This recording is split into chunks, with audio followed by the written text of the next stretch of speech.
Hello everyone. Hope I'm audible and my screen is visible. You are very audible and your screen is showing clearly. Thank you. So my name is Ugonna. I'm a 2021 Chevening Scholar for University of Stirling for MSc Artificial Intelligence. So today I'm going to be talking about the Chevening essays, which is a very extremely extra important part of the Chevening application. So we're just going to have like a brief introduction, then we'll go over the four essays and of course a summary. So as way of introduction, I think it's important that if you're applying for Chevening, that you ask yourself, who is Chevening looking for? Who exactly are they looking out to give the Chevening scholarship to?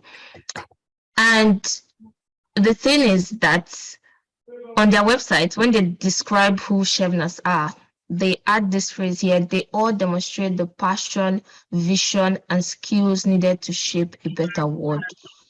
So that is the type of person or the group of people that they're looking at.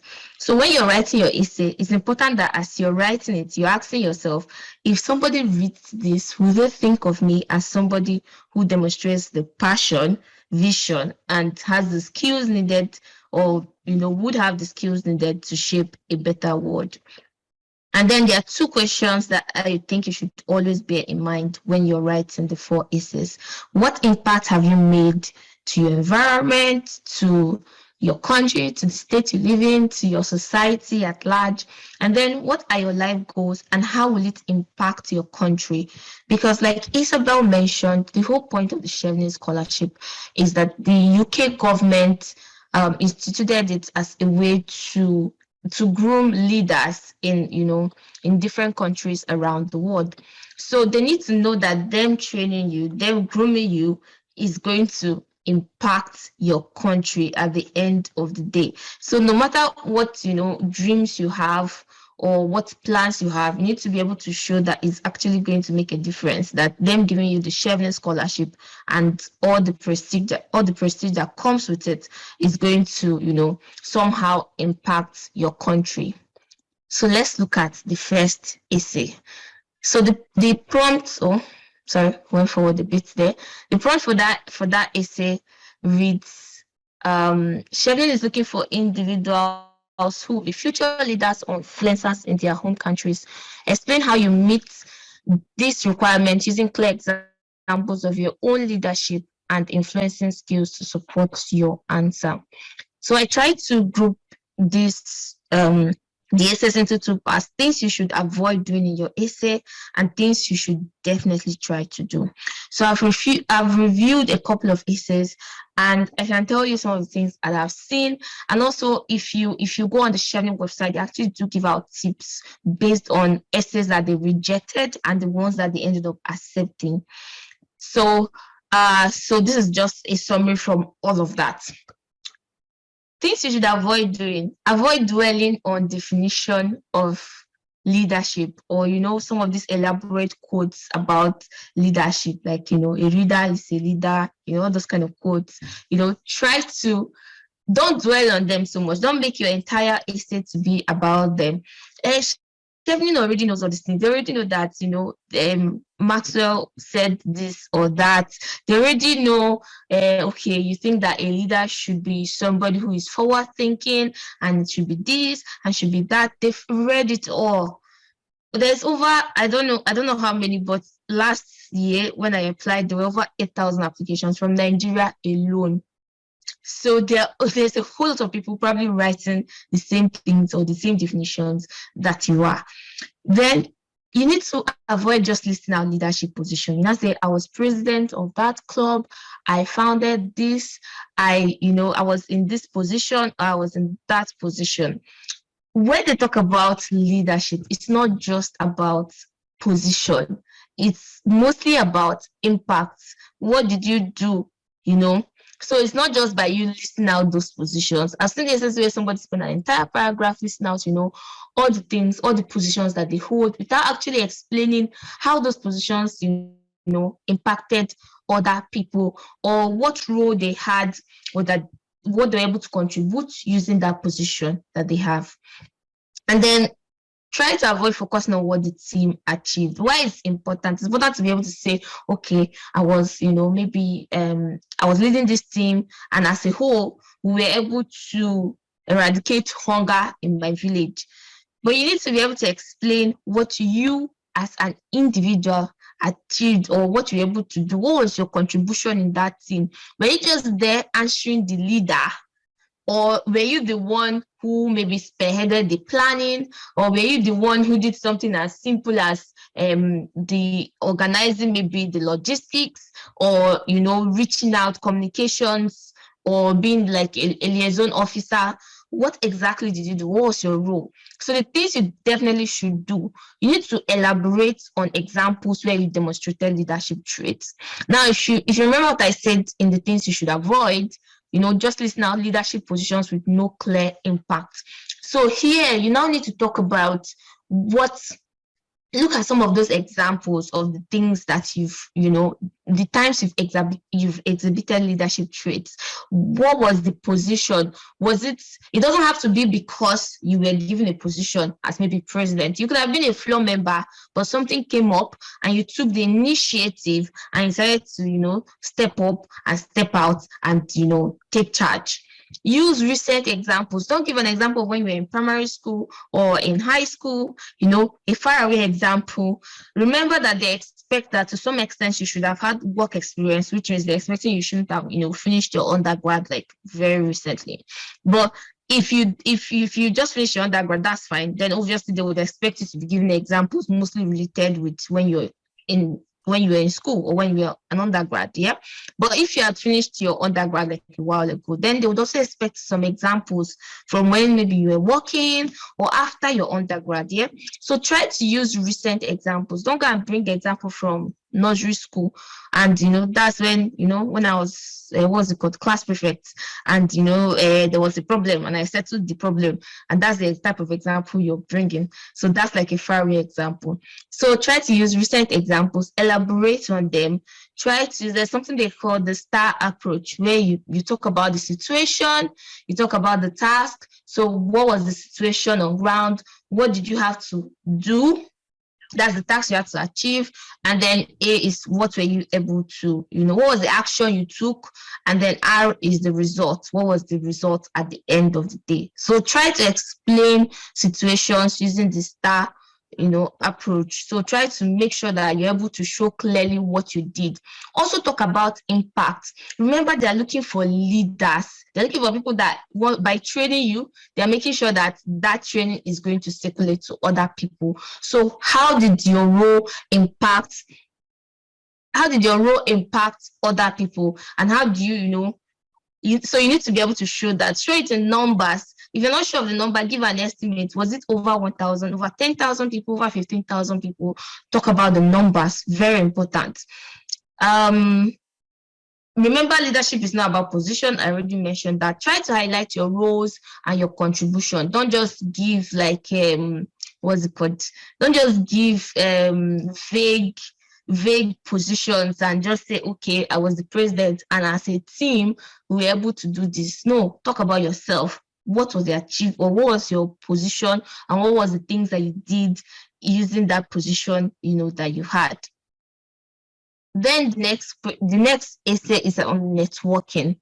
So the prompt for this essay is, Chevening is looking for individuals with strong professional relationship building skills who will engage with the Chevening community and influence and lead others in their chosen profession.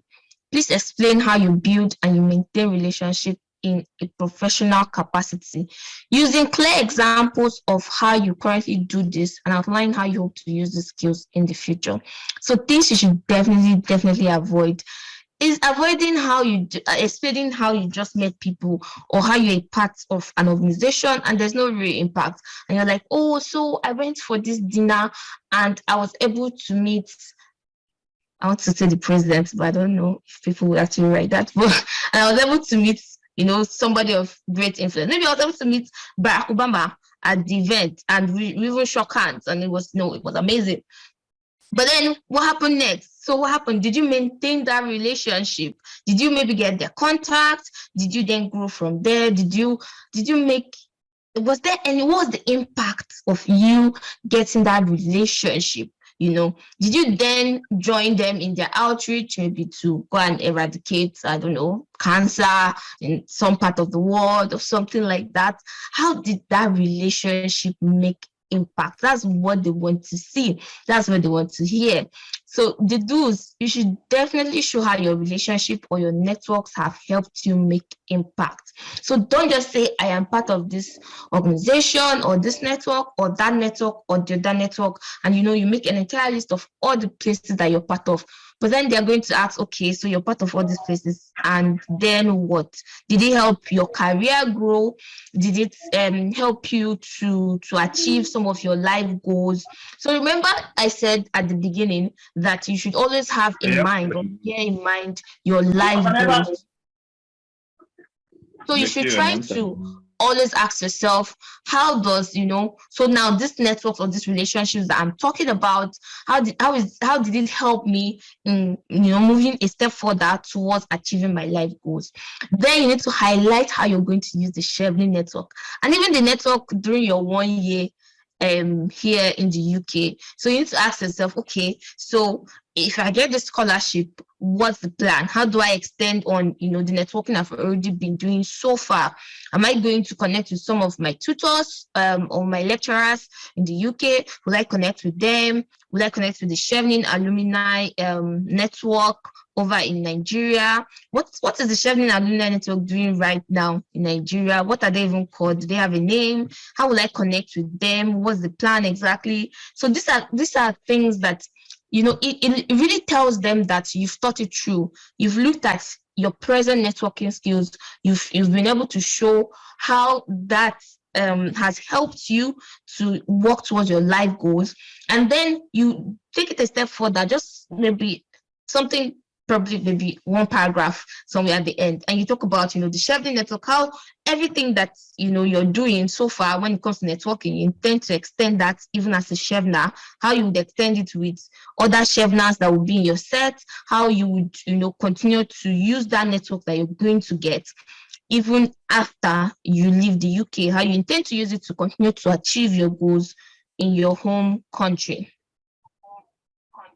Then there's this third essay about the choice of course, the choice that you want to, the choice for the course that you want to do. So this is where you now outline, okay, so the prompt is outline why you've selected your chosen 3 university courses and explain how this relates to your previous academic or professional experience and your plans for the future. Please do not duplicate the information you have entered on the work experience and the education section of this form. So things you need to avoid. You need to avoid having very different or diverse courses. You cannot say you want to do maybe, I don't know, what example am I going to use? Maybe human resource management on one part, and then on the other part, you're saying you want to study AI, and then on the other part, you're saying you want to study biotechnology. And you have 3 different courses that are so different from each other. And then you're not showing clear reasons for your choice. You're not showing how does this fit to your life goals? How is getting this degree or getting the Chevening scholarship going to help you? And things you should definitely avoid doing is copying and pasting from the school website. They can tell whether you just went and you copied and pasted from the school website. Things you should do, definitely choose either the same or very similar courses and do your research when it comes to the universities. Don't just randomly select 3 universities and think they're not going to notice. Some people, when you get to this choice of course, it's like there's no depth, there's nothing. They're just like, oh, my first choice of university is University of Aberdeen, second choice somewhere in London, and they've chosen all these 3 universities from and there's no clear reason why they've chosen it or clear reason why they've chosen the courses they've chosen. Have clear facts to back up your choices. Be able to say, okay, it's because based on the maybe their ranking, the school ranking, this school ranks so number, and that's why I want, based on maybe the guardian ranking for this year, this is where they ranked, this is why I want to go there. Or maybe because I'm so into sports, and they are the Sporting University for Excellence, and that's why I want to go there. So use clear facts, not just things that you probably made up, stuff like that. Also, don't just stop at researching the university, do course level and even module level research. Go as far as being able to talk about the course. What is the method? How is the course going to be taught in? How will the assessment be? Will it be just exams? Are you going to do more of research work? Is that why you find it interesting? You could even talk about the lecturer. You could say, oh, because of this particular lecturer, I really like the research is done before. So it just shows that you've done your work. Like when they read the essay, they're like, this person have done their work. They have a reason for selecting. And remember, show how your choice will help you achieve your goals and how it's going to help you make an impact. So you're not just selecting anyhow course. Maybe your life goal is entirely different and your course is very different, and you're not able to link how getting a master's or a Chevening scholarship is going to help you, achieve your goal. They're going to be like, there's no point now. You don't need this scholarship. Like, even without us, you're still going to end up, achieving your goals. So you need to be able to show the correlation. Then career plan. So Chevening is looking for individuals who have a clear post-study career plan. Please outline your immediate plans upon returning home and your longer-term career goals. You may wish to consider how this relates to what the UK government is doing in your country. So there are definitely things you should avoid doing. Avoid having vague plans. Don't just be like, I'm going to be the president of, I don't know, wherever of the country, or having unrealistic goals, or not showing how Chevening and your master's in the UK will help you to achieve your goals, or not having reasons to back up your claims. So you have all these goals and there's no reason behind it. You want to be the president. Why? What's the point? How does it link to all the other essays that you've written, every other thing that you've said? There's no reason, no point to some of the goals or some of the plans that you put up.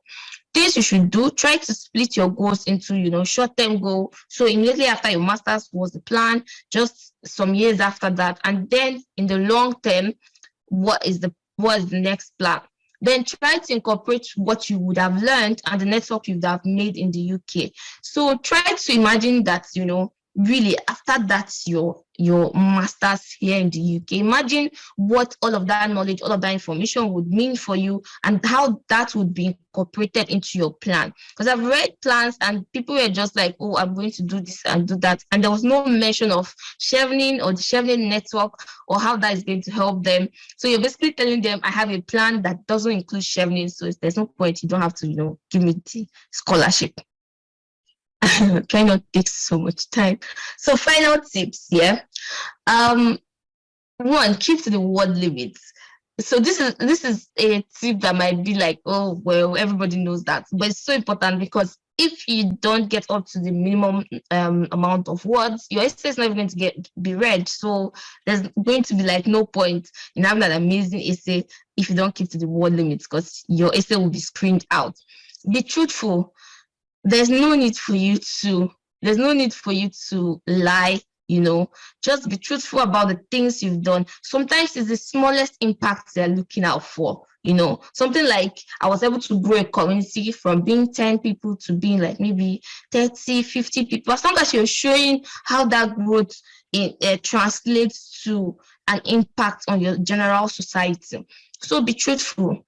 Tell it like a story. Don't just write it like, a boring academic paper. Not that it's always boring, but yeah. Write it, tell it like a story. Tell it like something that when they read, it makes sense. One essay is flowing into the other. When they are reading about your leadership skills and what you've done so far, and they go down and they read about your networking skills, it's like it's all connected. They can see how your life goal is shaping out in all the 4 essays. They can literally see how your future or your career plan is in line with everything you've already written in all the other essays. Because sometimes people write 4 different essays that are so disjointed that it's so difficult for for them to keep track of exactly what your career goal or what your points or the impact you want to make is at the end of the day. So make sure it's impact driven. Remember, it has to be impact driven. Whatever you're writing, always be asking, how is it going to affect the people around me? Or how have I affected the people around me or my society at large? I used to talk about using STAR.